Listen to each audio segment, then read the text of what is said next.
Well, if I could have everybody's attention here in the media center, we are joined none other by the defending champion of the Daytona 500, driver of the number 22 Shell Pennzoil Ford for Penske Racing, Joey Logano. And I must say, Joey, last year you win this race. I don't think I've met or seen a happier individual than after you won the Daytona 500.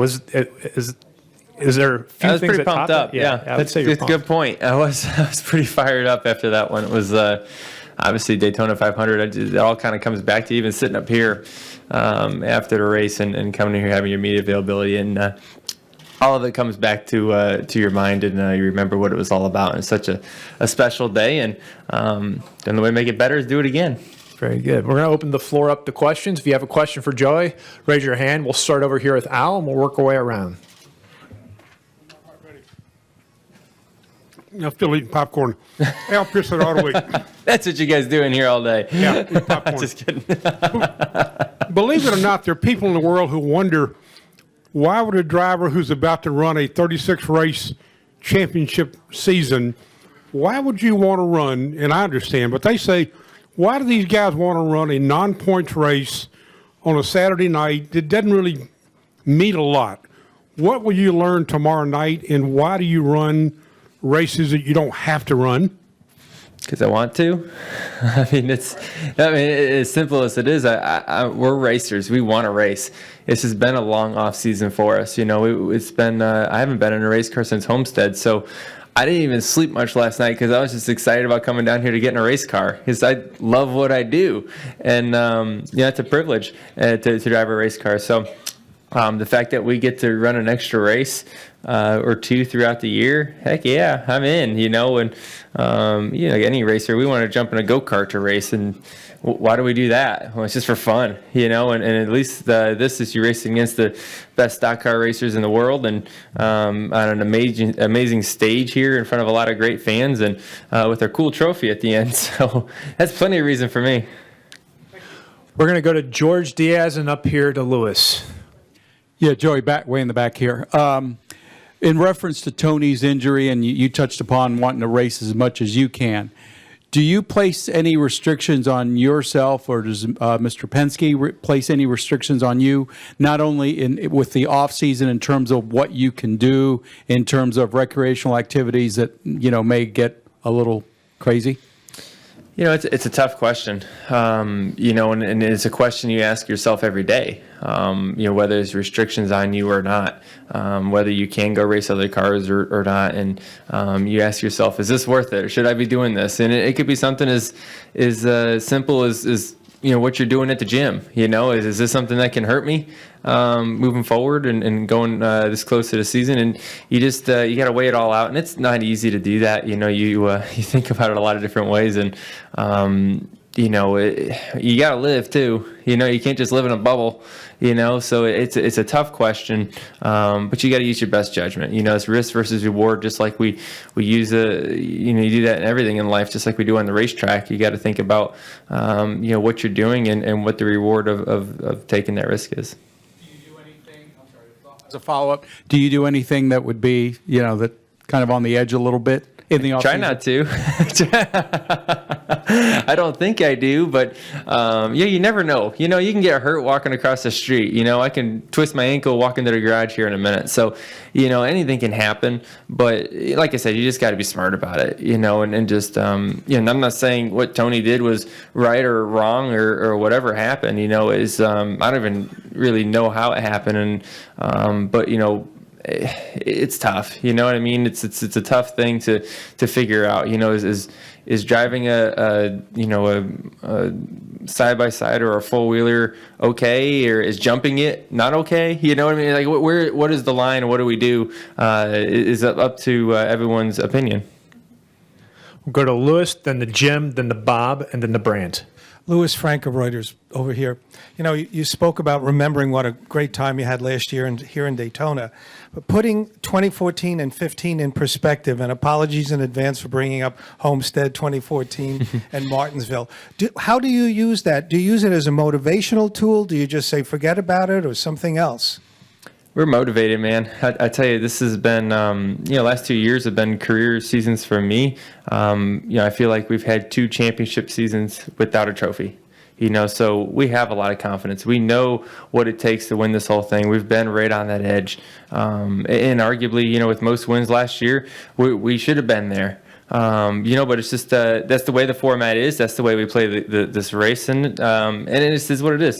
So I feel like I learned a lot. As a driver the last few years on what I need to do to make it happen. I feel like I've found new levels as a driver to reach, and so I'm a silver linings person. I know I'm a silver linings person, but I feel like that's something that you have to have, is that confidence and not get beat down. And I feel like there's nothing really to hold our heads down about. We've had 2 great seasons. Go to Jim, then to Bob, then to Brant, and then to Alan. JimUtterMotorsport.com. There were several comments by drivers yesterday that said the new overtime rules were kind of a collaboration between NASCAR and drivers. I was wondering what you thought of them and why this particular method is preferred by drivers, if you're one of them, to what we were doing before. I think it is a great example of, the council and NASCAR and really everyone putting their heads together to come up with a great way to fix the whether it's 1 attempt at a speedway or to 3 attempts during the regular races. I think what happened at Talladega kind of changed everyone's thoughts on what the single attempt would be. And obviously we owe it to the fans to race, but we also know when you're running green white checkers at super speedways, it could get dumb pretty quick.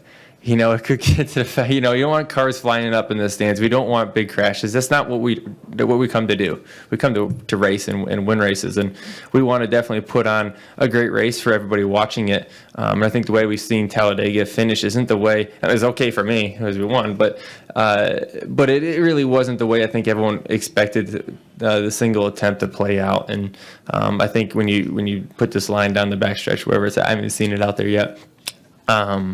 I think this is a good happy medium to get both. Go next to Bob. Bob Hocker, ESPN. During your little media tour in New York yesterday, were you asked more about Daytona 500 win or about Matt Kenseth? More about 500, which is good. Everyone's thinking about good things. It was fun. It was a nice little trip to New York, and it's very cold up there, so I'm glad to be in Florida now. But it's fun to obviously help promote the upcoming race here in Daytona and try to get as many butts in this new stadium. I call it a stadium. I think it's really cool to see it like this and try to get everyone here. So is it good that maybe you're not being defined by Martinsville last year? I mean, hey, you can define me however you want to define me. I'm going to define myself the way I want to. Go to Brant. Brant James, USA Today Sports. With the way the last 2 seasons, right back here. There you are. Okay, I couldn't find you. That's right. I was not hiding. With the way the last 2 seasons culminated, is there any eagerness or impatience to kind of, maybe want to fast forward and get onto it, get back to the fall and finish off those 2 seasons that you had previously? We want to get back to that point, right? So we want to get moving forward and all, but as far as where we're at now, we're focused on the race ahead of us. We can't look too far down the road. We got to get there first. We got to make the chase. We got to win some races again.